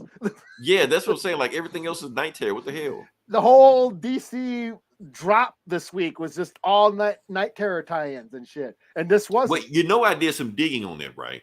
Because like the artists and the writers are behind on the stories. So this is night terrorist bullshit is just to get them caught up. Oh. So that's what they're doing. Yeah, that's why all the books are basically draw a bunch of monsters instead. Yeah, because none of these books are written by people we know. So this is hiring outside people to get the other people caught up on the books they're supposed to be caught up on. So we just pass the time with just bullshit right now. So this is a bullshit crossover. So yeah. Meanwhile, we will review it later on. But yeah, I did. Okay, all right, yeah, okay. So this is Teen Titans World Finest, Mark Waid writing, and it's basically in the early days of the Teen Titans when they're teenagers, because right now they're just Titans. But this is their Teen Titans. Robin is Robin, like Dick Grayson is still Robin. This is before he became Nightwing, and it's just basically them working out how the dynamics of the team is. Speedy and Kid Flash, they want attention. They want like publicity. Like they like when the Teen Titans go out and fight crime and fight supervillains, they start posing for photos and start fucking whipping out their phones and taking selfies and shit. And Robin's like, yo. So this is a reimagining. So yeah. Yes. Because the Teen Titans was like born back in like the 60s, shit like that. So of course, this is groovy, this is modern day. Yeah. Teen Titans. Okay. I'm with it. I'm Yeah. cool. Okay. Yeah. Yeah, they're not jiving and smoking. I'm hip, daddy. Smoking numbers and wearing bell bottoms and shit. Right. Yeah, this is the modern day Teen Titans. So so basically, Robin's like, no, we can't be, we can't call all this attention on us and shit. You know what I mean? And that basically causes friction. Some of these people are like, yo, we should, we should get recognized. We should, be friendly to the people and shit. We have fans. And Robin's like, nope. And like, you sound like your dad, Mm-hmm. So then we have a really cool sequence where every Titan goes back to like their parent or mentor. And they're all like, oh, well, it sounds like Robin's trying to be Batman. Like every one of them, like Wonder Girl or whatever, goes back to Diana. Oh yeah, Bruce, he's fucking Green Arrow's like, yeah, it sounds like Bruce is rubbing off on Robin. That was pretty funny. But yeah, that's all it is. It's just them sort of working out their relationships and trying to the dynamic of how the team works, and Dick is trying to be the leader and trying to do things right. There's a scene where Batman's like, you can't trust them. You can't, you're in charge of their lives. They're under your orders, and what happens to them is going to reflect on you. So of course Batman's a dick and telling, right. Trying to so he got to teach Robin how to be a leader and like, yeah, all that shit. You're responsible for their lives and all that shit. And so, and then then they're arguing. You don't even trust us. Like every one of us, our names. Wally. Speedy. All our fucking names. We don't know your name. You're Robin. You won't even tell Rob. us shit like this. So, yeah. So it was fun. It was just a fun little throwback to their early days and just. It's a dead giveaway because Robin's wearing pants. So yeah. So I give it a 4 out of 5. It was fun. Yeah, it feels like it's in the same vein as the world's finest Superman, Batman, and that Shazam book and all stuff like that. So yeah, that's all. It's just a fun little, superhero story. I don't know if I'm going to read the second issue. I might wait till it drops on DC, but it was something to read. Like I said, it was a slow week, and I didn't feel like jumping into Night Terrors. So yeah, I got this. Night Terrors is a thing. It's next 2 months. Out of all the crossovers, the summer blockbuster. Yeah, summer blockbuster horror crossover. So yeah. But yeah, speaking of, let's talk about Night Terrors. Like I said, because of all the crossovers we read this year, this is one of them. So let's see. So this is the real Night Terrors number. This is the real. It's weird. They call it Night Terrors number 1, but if you don't read the Night Terrors before this one, you will be one last week that we read last week, completely lost, right? Because it flows like right into it. And I was kind of completely lost reading that one. So, but right, and that was like the beginning of it. So yeah, so if you just jump in this, you like the fuck, Yeah. So yeah, so this is night. Was this on DC? It was not. No, you got to. Like last one was on DC. This is not on DC. Okay. So you had to pay for this one. But the good thing about it wasn't like $8 or shit like that. It was the normal price normal book is. So yeah, the other one was overpriced, like oversized. So this is just regular size. So let's get to it. Night Terrors number 1, the actual beginning, even though it's a second book in this. So yeah. So basically, this story is a dead man story. It's all about dead man. He starts off, he's narrating all stuff like that. Basically telling them his backstory. If you don't know who Dead Man is, I guess I'll just explain Dead Man. Dead Man was accurate back in the 60s or something like that. Doing one of his acts, he got assassinated by some gangsters that he owed money to. So he had to get revenge on them, but somehow he got trapped between heaven and hell on earth. So that's Dead Man. He was part of the Justice League Dark. He's a ghost. That's his powers. He's a ghost. But since the Justice League Dark, like half of those fuckers, see ghosts anyway. They can see him, interact with him, kick it with him, shit like that. So, yeah, that's Dead Man. So, back to the present. Now, Dead Man is in Batman's body being attacked by the supervillain of the story named Insomnia.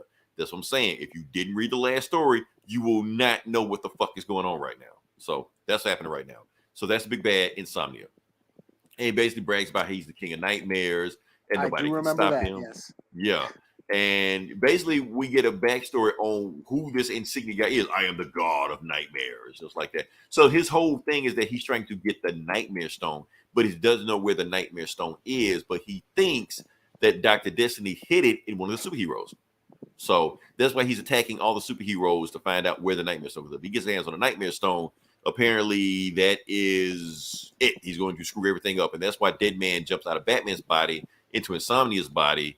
And that's how he finds out all this stuff about him. So he gets the Nightmare Stone and he sees that everything is going on right now and how he's possessing the superheroes. And, and right there that, like I said, Sandman better show up in this book. So technically you get Sandman, but you don't get Sandman.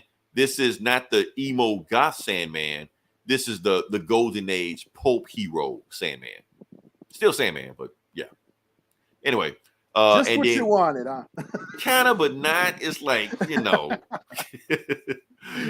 So we go to Dead Man. He's still going through Insomnia's memories, and he realizes that Insomnia was an Arkham inmate. And he got changed. He got powers from the Lazarus planet.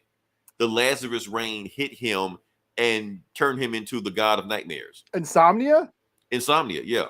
Okay. This is all now. No. This is not some stuff. Yeah.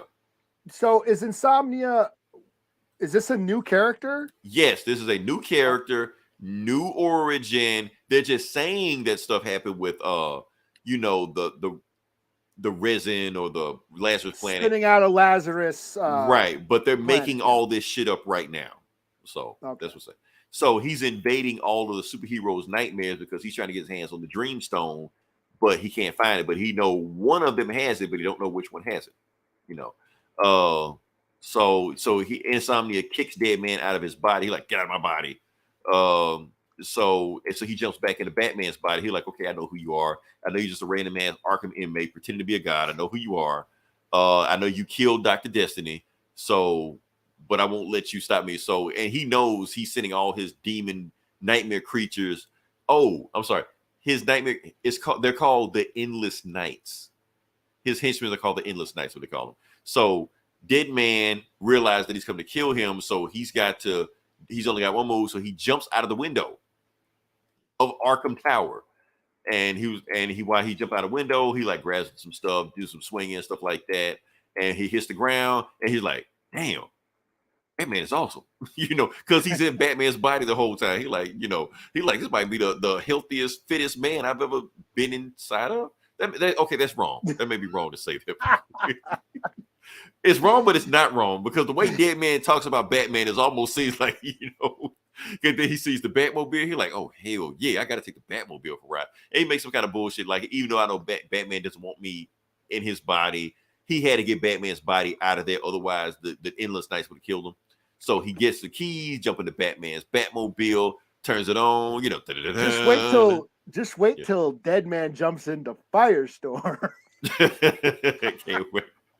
Hey, and Dead Man is just cheesing his ass over there. He's like, hell yeah, man, I'm Batman, man. I'm riding down in the Batmobile, riding Batman's car, skidding around, stuff like that. And he's like, let him leave or some shit, So they basically gonna track him down, but they're like, no, basically like whatever spell he has to keep him in the living world, it's fading away. So he's fading back into the dream world. But he's telling his Endless Nights to go kill anybody that's still awake, because there's still some people that are awake. Not a whole lot of people, but still some people awake, like Red Tornado, Satana, So, but other than that, the entire planet has fallen asleep. So, other than like a few people, so he goes to a graveyard because inside of Insomnia's mind, he has a clue on who might know where the Nightmare Stone is, and it's the person that made the Nightmare Stone.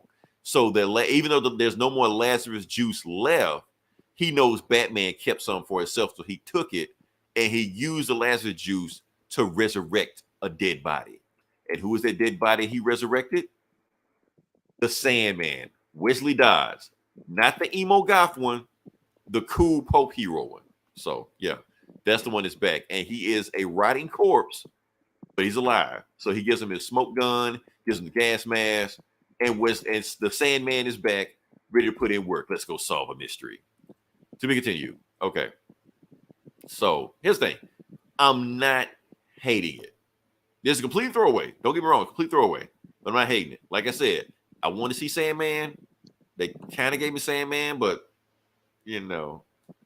I guess dead writing corpse 40s Sandman. I just don't want to read 1,000 books to get the. And I'm not. That's my thing. And I will not read 1,000 books. So yeah, because there's way too many of these damn books coming out. But like I said, most of these books are just throwaway. They're just there. I'll read the main storyline, kind of see what's going on. But the thing is, if you're gonna make this a Dead Man story, I'm kind of on board. I kind of like Dead Man. Especially if he just goes hopping from superhero to superhero, just so whatever. But yeah, I'm like it. Overall, 3.5 out of 5. I actually kind of like this story. I thought it was pretty cool. Insomnia is still a stupid ass looking villain, but I go with it. So yeah. So what you got next? Okay, my next book will be Earthdivers number 8. Let me get you. There we go. So this is that Native American writer Stephen Graham Jones. He writes horror novels. That I've been reading. I love his horror novels. He's written some comics, and this is one of his creator-owned series. This is the one about the natives who travel back in time to try and change history. The first story arc, they went back to kill Christopher Columbus to stop him from colonizing the earth. Things didn't work out. They did kill him, but colonization didn't happen. All it did was freak out his sailors, and they came back and with armies, it's a time paradox. It's a time paradox. So yeah. So basically what happens is this is a dystopian future where Earth is a shithole. Humans have destroyed the planet for human living, and everybody left the planet, took off on spaceships, took off on By and Large, or what's that? The Axiom from Wall-E. I don't know if you've seen it. I'll pull it a deep cut. I don't know if you've seen Wall-E. I haven't. I heard of it, but haven't seen it. It's great. For all y'all, watch Wall-E. It's fucking awesome. You recommending a Pixar movie on here? I am Okay. recommending. It's fucking awesome. Wally is one of the greatest love stories ever. What? Okay. Yes. Wally's You're a awesome. scroll, Eli. You are a scroll. You recommended a Pixar love story. Yeah, Where's my the kid real loved Eli? it. My kid. I wanted to watch it. My kids. They've grown up on it because and now I've had to watch it 1,000 times since then. But anyways, yes, Earth is a shithole. Humans left the planet except the natives, except the indigenous people. They're the ones who stayed because where are they going to go? Like, this is Mother Earth. It's what we do. We back her at all costs. So anyways, they find a cave. There's a time portal in a cave that allows them to travel back in time. Like I said, the first story arc, when they went back to 1492 to kill Columbus, things didn't work out. This new story arc takes place in the Ice Age. A woman's children wanders through the cave, goes back in time. She goes back to go find them, winds up in the Ice Age, like 30,000 years ago. In America, there were tribes then. Yes, there were tribes in America 30,000 years ago. Mm-hmm. Just by saying that is controversial in modern science because we were taught the Bering Strait theory in grade school, which states that natives crossed over from Asia into Alaska 13,000 years ago. Right, when it was all connected and yeah, that's been taught in schools for like the last century. Mm-hmm. Meanwhile, modern science and archaeology keeps debunking that theory, and they keep finding proof that wasn't the case. Mm-hmm. And this comic does that because these native tribes that are in the Ice Age in the Americas, they're warring with the Solutreans, which were Europeans who they found out that there's evidence that Europeans crossed over the frozen Atlantic and into the Western Hemisphere, right, and fought natives, basically tried to pillage their land, and the natives chased them out. And the reason why is these Clovis sites. Now, Clovis are like weapons and spearheads. They found similar spearheads in like Delaware and in France. Mm-hmm. Which basically tells them that similar civilizations were, at these two areas, America and France. So they theorized that these people, the Solutreans, actually came over, to America 25,000 years ago or whatever, which basically, again, debunks the Bering Strait. It says, debunks the Bering Strait theory. And also, Christopher Columbus wasn't the first European to come over here and quote unquote discover the new world. Right. Discover something where people are already here. Yeah. So, and there was people already here when the Solutreans came over too. So basically that's the premise of this story. She goes back into the Ice Age, meets up with this native tribe who are fighting the Solutreans. And that's kind of what's going on. She kind of knows the history. She kind of knows, she's like like an archaeologist buff. So she kind of understands what's going on at the time. It's basically like the movie Quest for Fire, where she's fighting all these prehistoric beasts, woolly mammoths and saber-toothed tigers and all that shit, while she's trying to help these natives, fight these encroachers, these ancient settlers, so to speak. So it's pretty cool. This issue felt a little jarring. It kept kind of jumping around like cutscenes, all these abrupt cutscenes. It was like really fast paced, and it kind of felt a little. So it hasn't been like that with the other book. It hasn't been consistent with the other books. Confusing, and I think that's the thing. And I've said this before: when novelists, people who write novels, try to transfer into comics, that there's a little bit of a learning curve. You know what I mean? I think his writing tends to hasn't been cohesive with comic book writing yet. You know what I mean? I think that's what this issue is suffering from. It's a bit jarring. There's a lot happens really fast, and I had to like basically I kept okay, what's going on? What's going on? But basically, yeah, she's the Salutrians massacred the tribe. She's helping the survivors. They're on the run, and she's getting sick.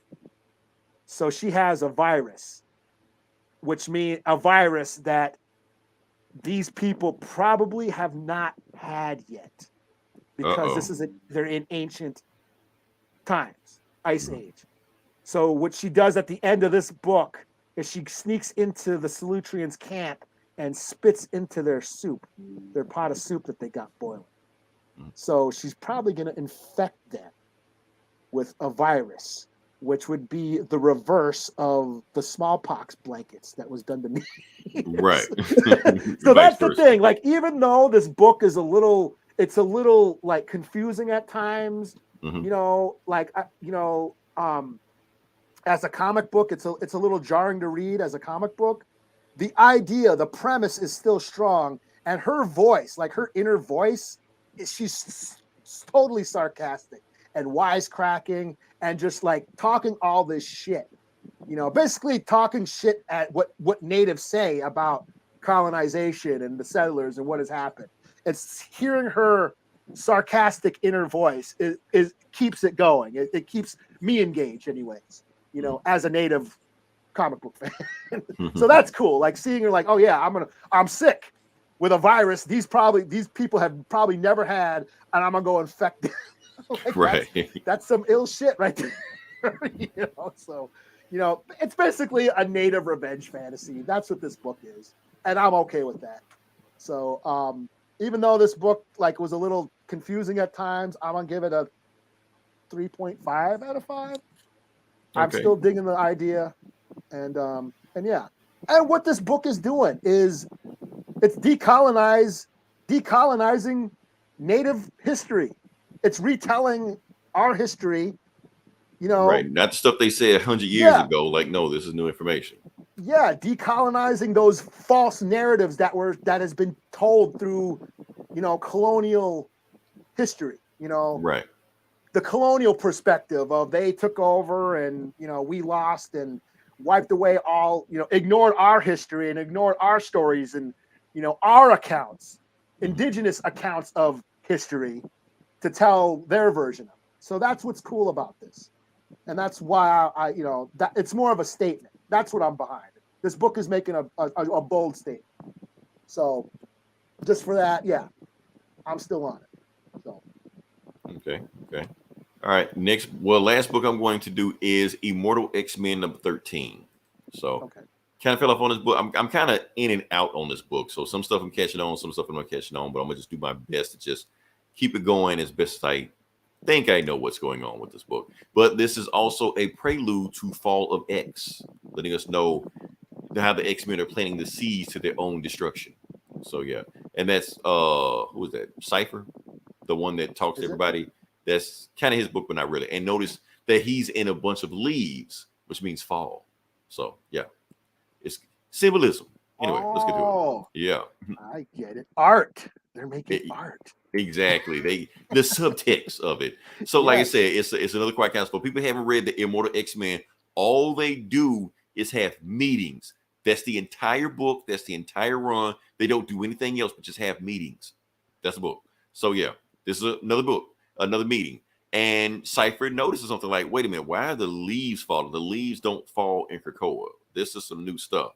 So he like, why are your leaves falling, Krakoa? He talks to Krakoa, and Krakoa tells Cypher in its language. And he's like, oh, that language translates to fall.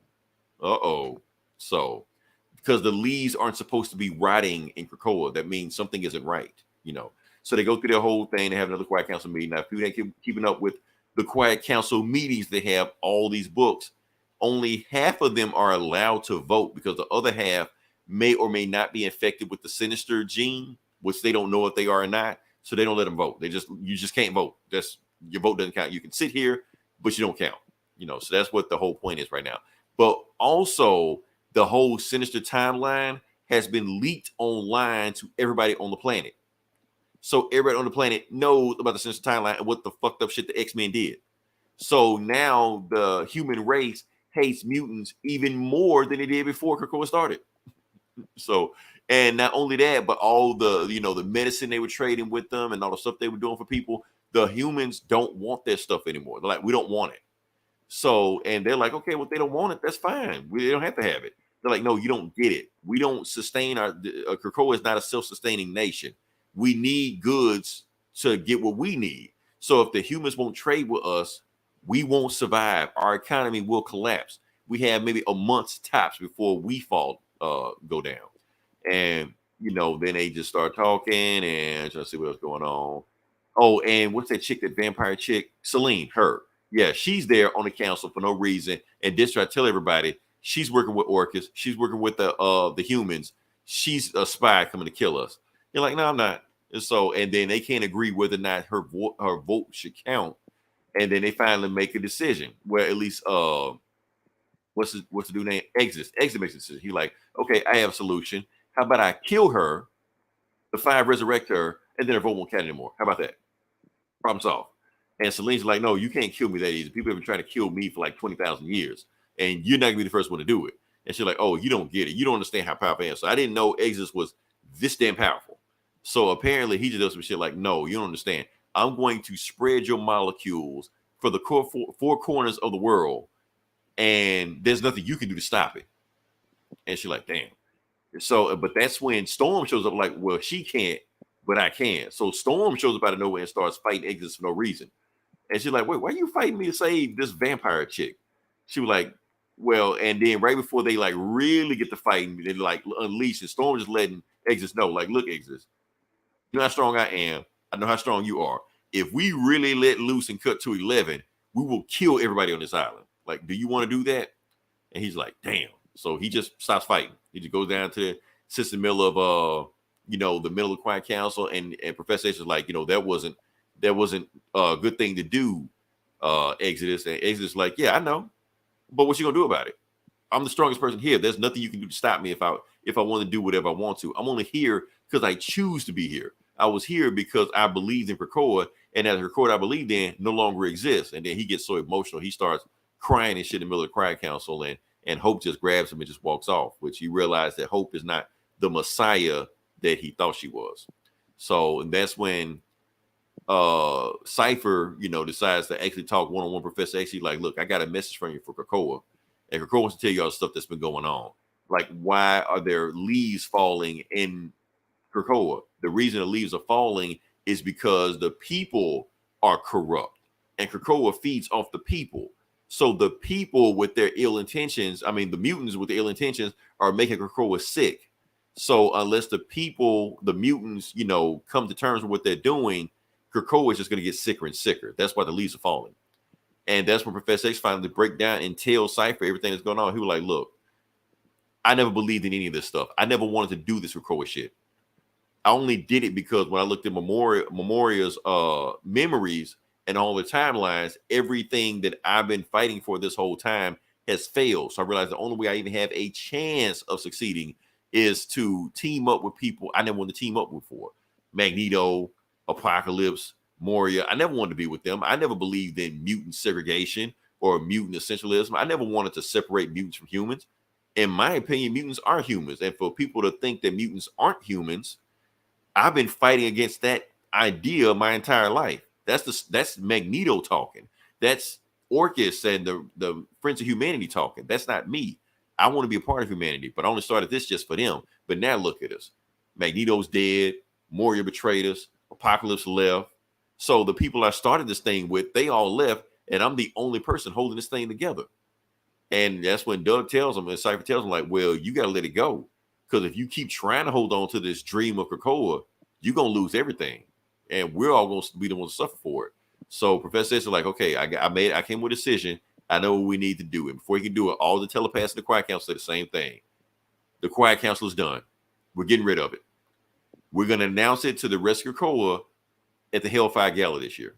But at the Hellfire Gala, yeah, we're done. How much is that going to cost? Exactly. $12. So And the reason they're announcing it now is because they didn't want like Sebastian Shaw to come with like some kind of scheme to like double cross or like that. Like, no, we're done. This is it. And matter of fact, Hope tells that matter of fact, until the new government comes here, which we won't be a part of, the 5 is on strike. The 5 is not going to resurrect anybody. We're done. That's it. Because we can't resurrect anybody because we don't know whether they've been infected with Sinister or not. So, and that's the thing. So, and that's when Doug shows up, Cypher walks on the case. He was like, look, I know y'all don't want to change, and I know y'all want to do this, and y'all think y'all above humans, stuff like that, but y'all doing the same thing humans do. Isn't this what humans do? Try to create an utopia in a certain place and try to have something they never had before. So y'all try to act like y'all above humans, but y'all are just like humans, So does anybody, I say we get rid of the council, anybody objects? And only one person holds their hands up, Destiny. And right before Cypher can say something, Krakoa swallows him up and puts him into the pit where all the other people are. So Hope starts talking to him because she like steals Cypher's powers. Like, why did you take him? And she translates, she was like, I must protect him. That's what Krakoa is saying, I must protect him. And that's pretty much it. Like, okay, we screwed up. So basically whatever is happening, about to happen, it's about to be bad because they're trying to make sure that Cypher doesn't get control, but didn't care about the rest of them. And like, we might have made a mistake. And Emma's like, you mean only one mistake? To be continued. So yeah, so basically I think the next story is the Hellfire Gala. So apparently some shit is gonna go down the Hellfire Gala. I don't know what, but I guess we have to pay out the nose to find out what it is. So yeah. So overall, good strong story. 4 out of 5 is building the seeds for the fall of X. The Cry Council is done. I kind of like this book. All this political intrigue, Game of Thrones shit that's going on. I've enjoyed this story. This whole run that's been going on. Mm-hmm. It's very different from the other X-Men books that have ever came before. So yeah, that's what it seems like. I mean, every time you talk about it, it sounds like Phantom Menace. Yeah, but here's the thing, Eli. I've said it before. That was my favorite part of Phantom Menace. The more I watch the prequels, Phantom Menace is. I have such a good time watching that movie. Well, just that's because the thing. Of like, if you watch if you watch the prequels, that whole Senate hearing meeting thing like that, like that's the most important part of those trilogies. Like, I mean, of that trilogy, you have to pay attention to that stuff because all the main stuff happens there. The backstabbing, the deals, like that. Yeah, that's what all happens. So yeah, so this is that trade routes being embargoed and countries being cut off. Because that's how Palpatine takes over with all this planets. Stuff. Yeah. We're starting to see that happen. Well, it's happened in the past, but we're still seeing that happen on right. Like I said, when all that stuff came out, when that first trailer came out, that's when Bush was doing all that bullshit. It was the same consolidating power, blaming these people on that one. Oh, 9/11 got attacked. Oh no, Saddam Hussein did it, even though Saddam Hussein didn't do it. They blamed on him anyways. He can go in there and do some bullshit, consolidate power. We're seeing history repeat itself. Yeah. So, and that's what George Lucas was trying to do. Like this same thing that Palpatine did to get power is what all dictators do to get power. That's why I found it so interesting. So yeah, and Phantom Menace is fun. It's a lot of fun. Yeah, it is. Hey, as much as I fucking rag on the prequels, I saw all those movies multiple times in the theater. Yeah, so, just because I like the shit. But yeah, I still critique it, but I still like it. So all right. So what you got next?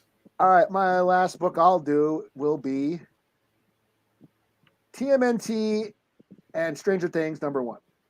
Okay. So another IDW crossover.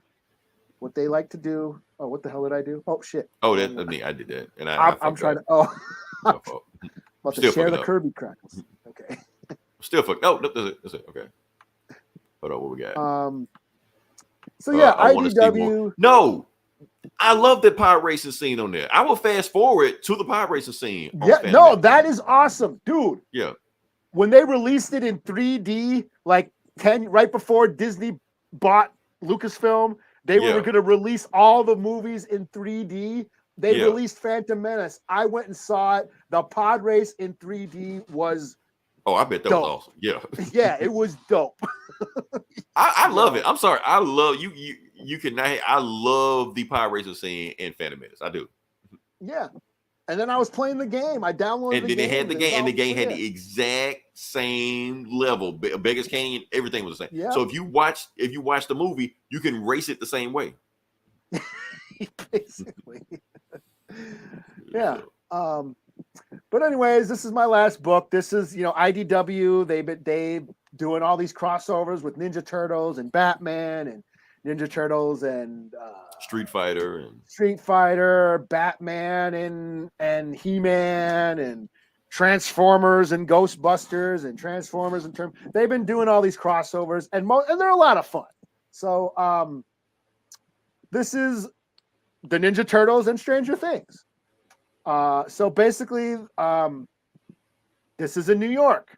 The kids from Stranger Things, they're on a science field trip to New York. They go down in the subway and they find a Demodog, the baby Demogorgons. This is, if you're from, I know you don't watch Stranger Things, Leroy, but for those who do watch Stranger Things, the Demogorgons, when they start out, they're little tiny, like polywogs or whatever. They call them demi-dogs. They're running around in the subway. So the kids are like, oh shit, there's Demodogs around here. We got to go check it out. So these kids start running through the subway.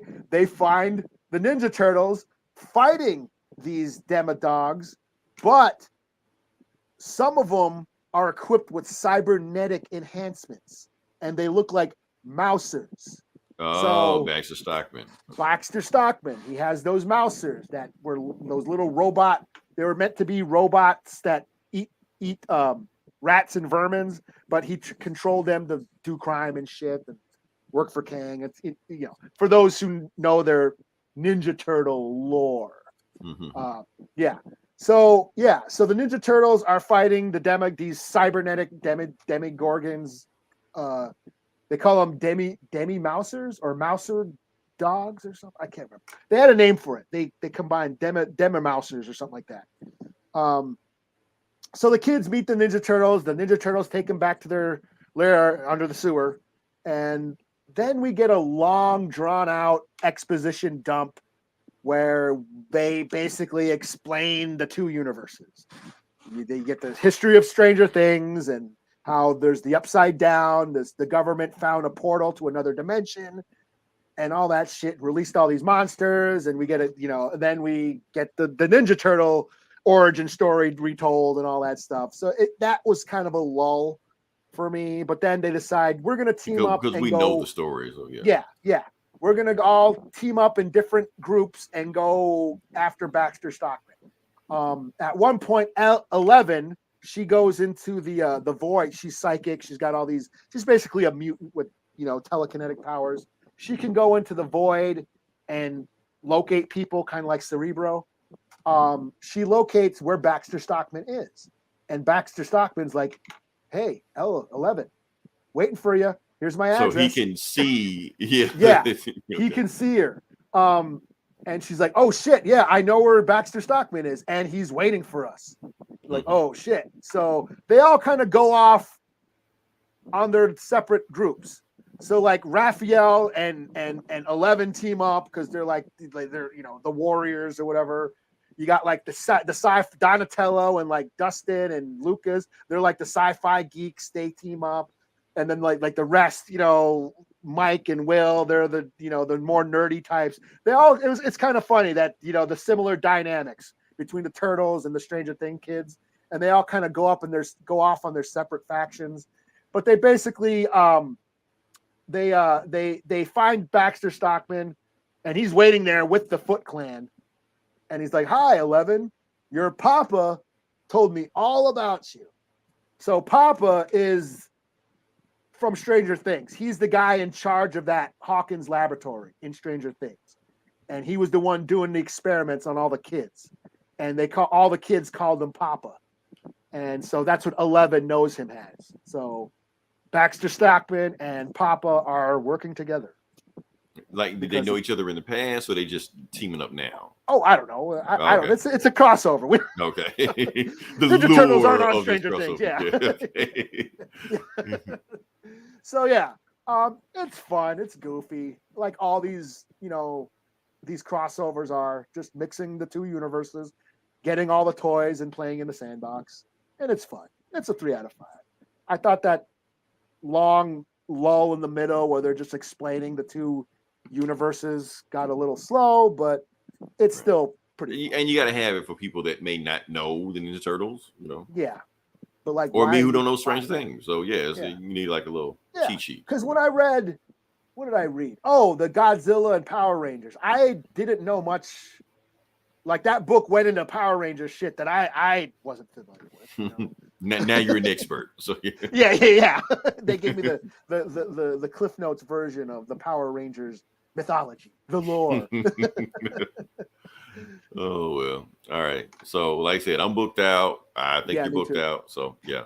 Appreciate everybody listening. Like I said, if you listen this long, definitely like, share, subscribe. If you listen for 30 seconds. If you listen for 30 seconds, we appreciate you. That helps the algorithm.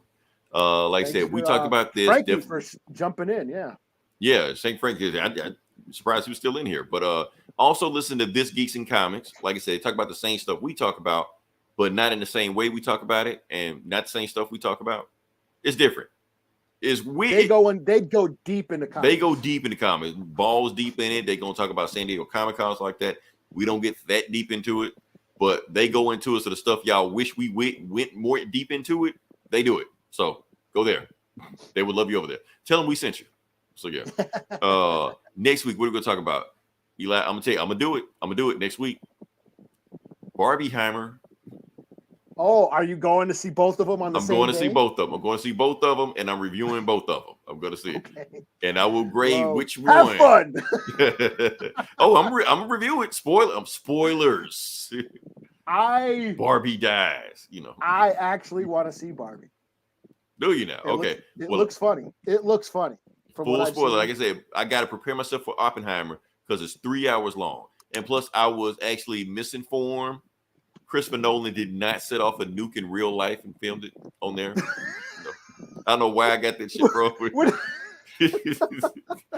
He had to go to interviews. Right, no CGI. He had to go to interviews like no, I didn't do that. This is method. We're going full method. Right. No, I did not commit a war crime to make a movie. No, I didn't do it. Like, who the fuck let him do that? You're right. Oh shit! Like, where did he film it with? In Iran or some shit like that? Like, I'll give you the secrets to this nuclear code. Can I shoot my movie here? Is that okay? So no, he didn't do since it. America wouldn't let me do it, I had to go to right, North Korea or some shit. Oh man, but yeah, I'm seeing both of them next week, and I review both of them. That sounds like a better movie, right? No, because all of a sudden we just die and shit like that because he decided to film a real movie. No, I want to do. Or they find secrets from Christopher Nolan. Anyway, we'll talk about that next week. We'll see. But yeah, that's all we got. Appreciate you listening. Check us next week. Until then, this is Leroy. This is Eli. We'll talk to you guys next week. Same bullet time.